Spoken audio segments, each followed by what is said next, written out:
Shalom, puji Tuhan. Saya sangat senang kembali menyapa Bapak Ibu sahabat RPKM yang diberkati oleh Tuhan dimanapun saudara berada.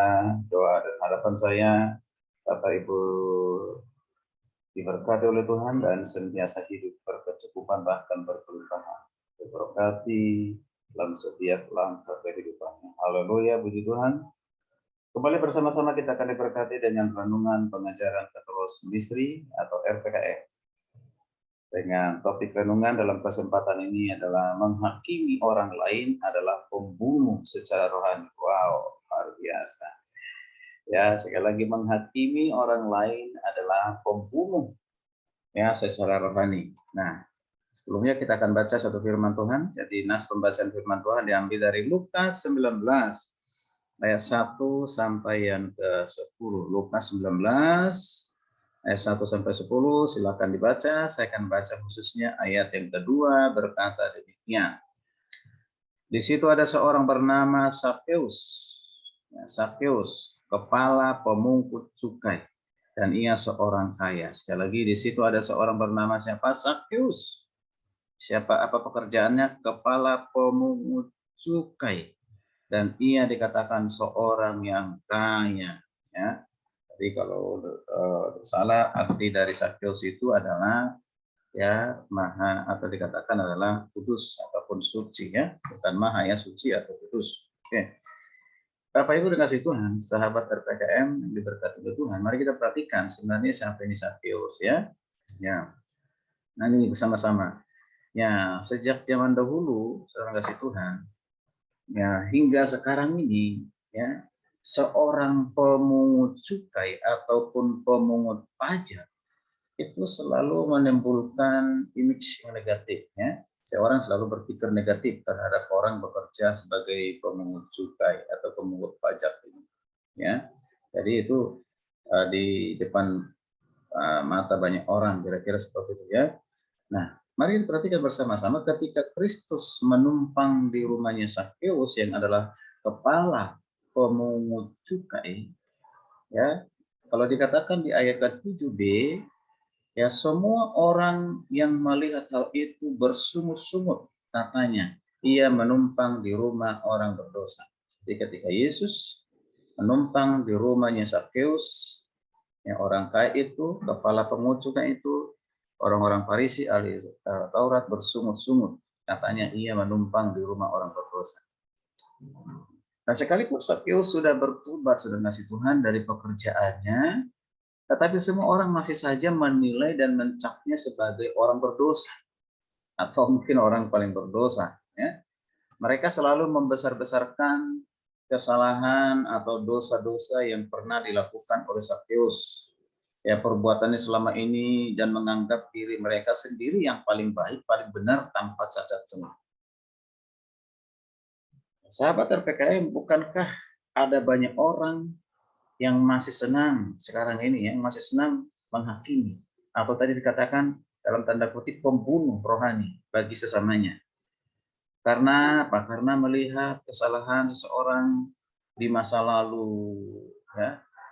Nah, jadi walaupun mengaku dosa, walaupun telah bertobat dan setelah mengaku dosa, ya tetap aja suka dihakimi. Nah, saudara kasih Tuhan, seringkali kita juga ya menghakimi sesama kita.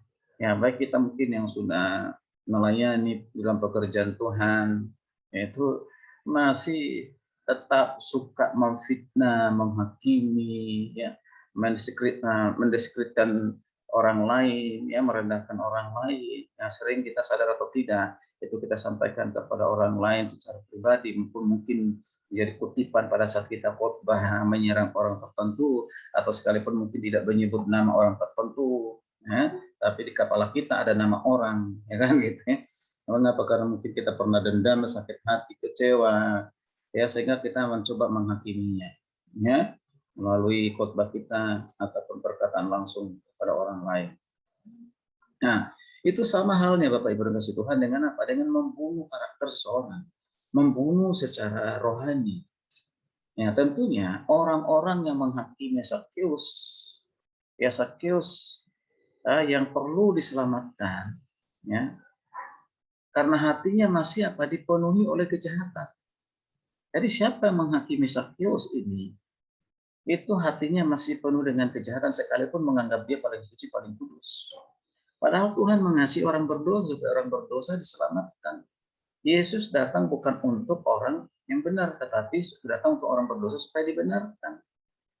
Nah, justru Sakeus yang mereka sebut sebagai orang berdosa, namun karena dia telah bertobat dengan sungguh-sungguh, dia telah diselamatkan oleh Yesus. Nah, kita perhatikan bersama-sama. Sakeus yang dahulu jadi pemeras orang lain, ini sanggup berkata apa? Mari kita perhatikan di ayat 8 berkatanya. Ini pernyataan ya dari Sakeus ya. Tuhan, setengah dari milikku akan kuberikan kepada orang miskin. Dan sekiranya ada sesuatu yang kuperas dari seorang, akan kukembalikan 4 kali lipat. Wow, luar biasa. Ini pertobatannya sangat radikal. Tadinya pemeras, tapi sekarang menjadi pemberi setelah bertemu dengan Yesus, setelah diselamatkan oleh Yesus.